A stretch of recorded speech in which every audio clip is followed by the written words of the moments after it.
Hi everyone, and welcome back to Bible on Audio, where I read aloud and you follow along.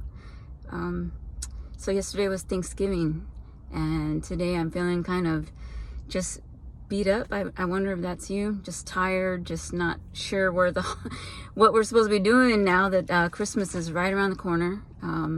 I need to get my affairs in order and decide, where am I going?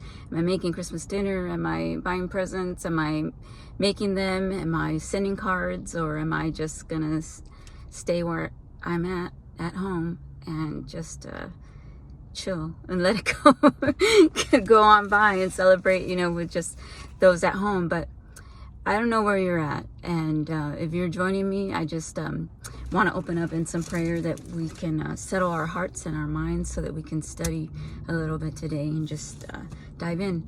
So please join me. Father God, I am so thankful.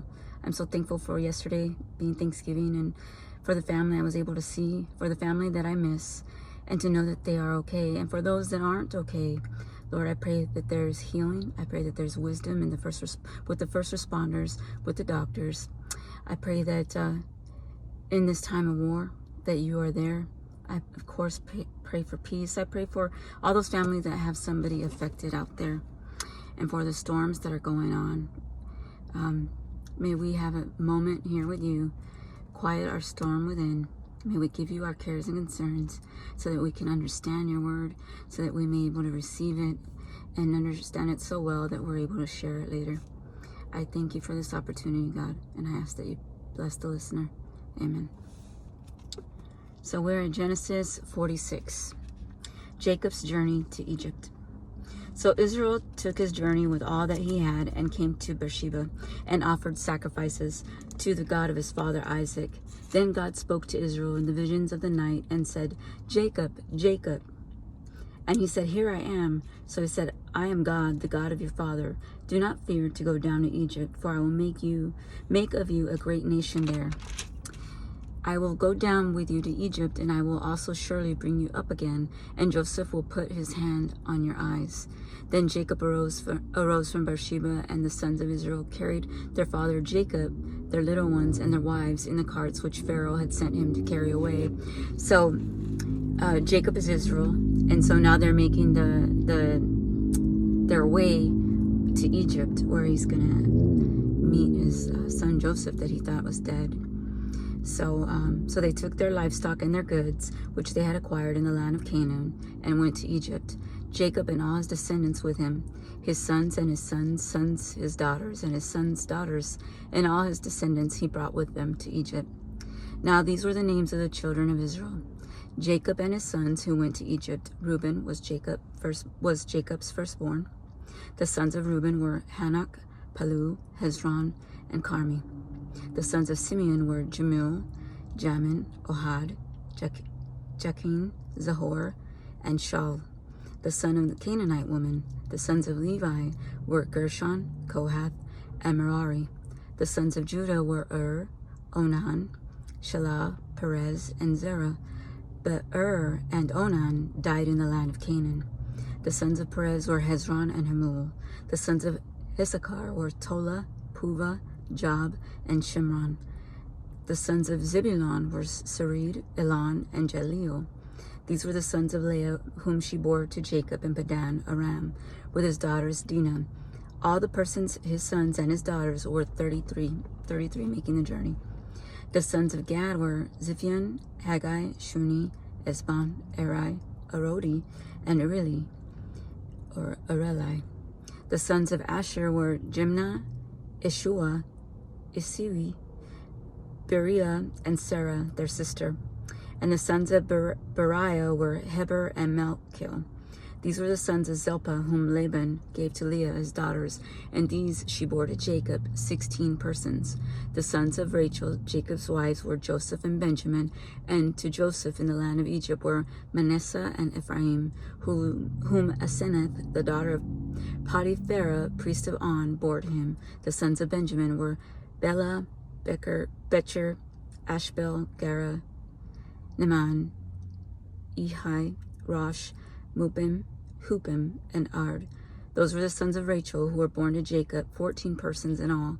The sons of Dan was Hushim. The sons of Naphtali were Jaziel, Guni, Jezer, and Shalem. These were the sons of Belha, whom Laban gave to Rachel his daughter, and she bore these to Jacob, 7 persons in all.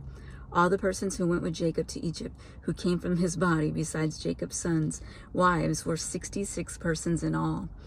And the sons of Joseph, who were born to him in Egypt, were the 2 persons, and the persons of the house of Jacob, who went to Egypt, were 70. So Jacob, also known as Israel, had a huge family, and I thank you for going through that with me. I used to think that it was something to skim over, going over names and different places in the Bible, because I didn't know where they were anyway, and I wasn't going to remember that name anyway, so what's the importance? But even if you don't remember, like I don't a lot of times, it's good just to get that, to read it and get that idea for how abundant or how something was a lack. You get a feel for what they're trying to say, and here they're just trying to say Israel was a very blessed man, very blessed, and so he's making his way. Jacob settles in Goshen. Then he sent Judah before him to Joseph to point out before him the way to Goshen, and they came to the land of Goshen. So Joseph made ready his chariot and went up to Goshen to meet his father Israel. And he presented himself to him and fell on his neck and wept on his neck a good while. And Israel said to Joseph, "Now let me die, since I have seen your face, because you are still alive." Then Joseph said to his brothers and to his father's household, "I will go up and tell Pharaoh and say to him, my brothers and those of my father's house who were in the land of Canaan have come to me. And the men are shepherds, for the occupation has been to feed livestock. And they have brought their flocks, their herds, and all that they have. So it shall be, when Pharaoh calls you and says, 'What is your occupation?' that you shall say, 'Your servant's occupation has been with livestock from our youth even till now, both we and also our fathers, that you may dwell in the land of Goshen. For every shepherd is an abomination to the Egyptians.'" Now we're in chapter 47. I'm trying to see. Here in the study Bible, it says abomination is a term referring to the strongest revulsion and distaste. God used the racial and ethnic prejudice of the Egyptians as a way of preserving the ethnic and spiritual identity of his own people. Jacob's family was already intermarrying with the Canaanites. So it's basically saying they're shepherds. They're like low class to the Egyptians. They're not to even be concerned with, because you would cast aside a shepherd and those hands that worked the land. 47. Okay, and they said to Pharaoh, "Your servants are shepherds, both we and also our fathers." And they said to Pharaoh, "We have come to dwell in the land, because your servants have no pasture for their flocks, for the famine is severe in the land of Canaan. Now, therefore, please let your servants dwell in the land of Goshen." Then Pharaoh spoke to Joseph, saying, "Your father and your brothers have come to you. The land of Egypt is before you. Have your father and brothers dwell in the best of land? Let them dwell in the land of Goshen. And if you know any competent men among them, then make them chief herdsmen over my livestock." Then Joseph brought in his father Jacob and set him before Pharaoh. And Jacob blessed Pharaoh. Pharaoh said to Jacob, "How old are you?" And Jacob said to Pharaoh, "The days of the year of my pilgrimage are 130 years. Few and evil have been the days of the years of my life, and they have not attained to the days of the years of the life of my fathers in the days of their pilgrimage." So Jacob blessed Pharaoh and went out from before Pharaoh. And Joseph situated his father and his brothers and gave them possession in the land of Egypt, in the best of the land, in the land of Ramesses, as Pharaoh had commanded. Then Joseph provided his father, his brothers, and all his father's household with bread according to the number in their families. This is during famine, so this is that's huge. It's very huge. So I'm going to keep going. Joseph deals with the famine. Verse 13 of chapter 47. Now there was no bread in all the land, for the famine was very severe. So the land of Egypt and the land of Canaan languished because of the famine. And Joseph gathered up all the money that was found in the land of Egypt and in the land of Canaan, for the grain which they bought, and Joseph brought the money into Pharaoh's house. So when the money failed in the land of Egypt and in the land of Canaan, all the Egyptians came to Joseph and said, "Give us bread, for why should we die in your presence? For the money has failed. Then Joseph said, give your livestock, and I will give you bread for your livestock, if the money is gone. So they brought their livestock to Joseph, and Joseph gave them bread in exchange for the horses, the flocks, the cattle of the herds, and for the donkeys. Thus he fed them with bread in exchange for all their livestock that year. Excuse me, I need to go back to correct something.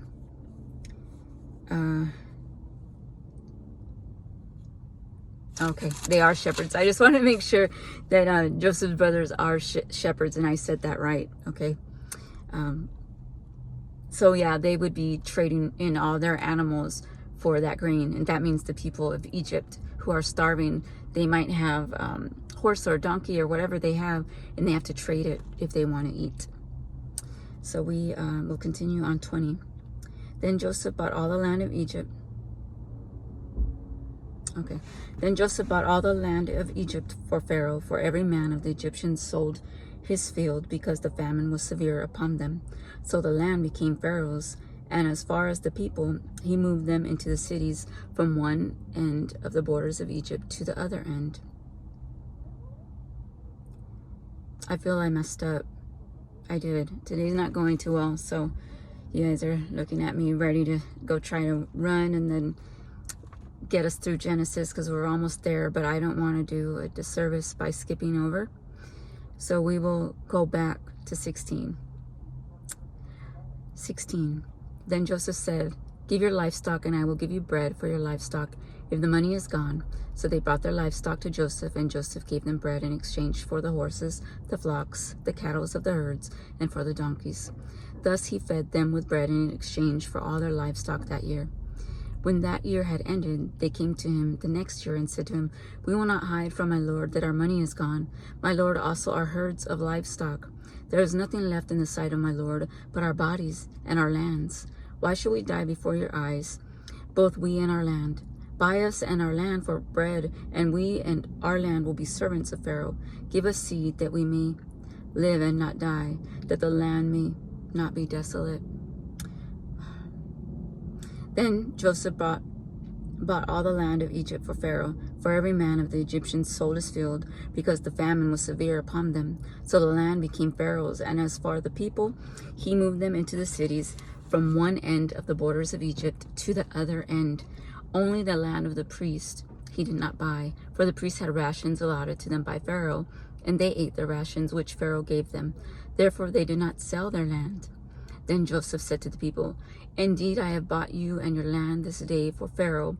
Look, here is seed for you, and you shall sow the land. And it shall come to pass in the harvest that you shall give 1/5 to Pharaoh, 4/5 shall be your own, as seed for the fields and for your food, for those of your households, and as food for your little ones. So they said, you saved our lives. Let us find favor in the sight of my lord, and we will be Pharaoh's servants. And Joseph made it a law under the land of Egypt to this day, that Pharaoh should have 1/5, except for the land of the priest only, which did not become Pharaoh's. Before we move on, that answers so many questions. I always wondered, how did the Israelites become slaves to Egypt? How did that happen? Well, through famine, they first started selling. Well, they first started buying what they could, right, from Joseph and what they had put aside in preparation for the famine to come. And then second, they started selling their herds, their livestock. And then third, they sold themselves, and so they became servants in exchange for food. And so in the end, their land and they became servants to Pharaoh in Egypt. I think that that's worth paying attention to, because it answers the question, how do we become slaves to Pharaoh in the first place? How did the Israelites become slaves? Joseph's vow to Jacob. So Israel dwelt in the land of Egypt, in the country of Goshen, and they had possessions there, and grew and multiplied exceedingly. And Jacob lived in the land of Egypt 17 years. So the length of Jacob's life was 147 years. When the time drew near that Israel must die, he called his son Joseph and said to him, now if I have found favor in your sight, please put your hand under my thigh and deal kindly and truly with me. Please do not bury me in Egypt, but let me die with my fathers. You shall carry me out of Egypt and bury me in the burial place. And he said, I will do as you have said. Then he said, swear to me. And he swore to him. So Israel bowed himself on the head of the bed. That's him hearing his father's last wishes. Jacob blesses his sons. I will stop there. We have 48, 49, and 50 to get through before we enter the Exodus. I pray that you are well. I pray that you were able to understand and hear the Lord's message and not my own. Excuse my attire. It's been a kind of day. God bless you. Take care. Bye.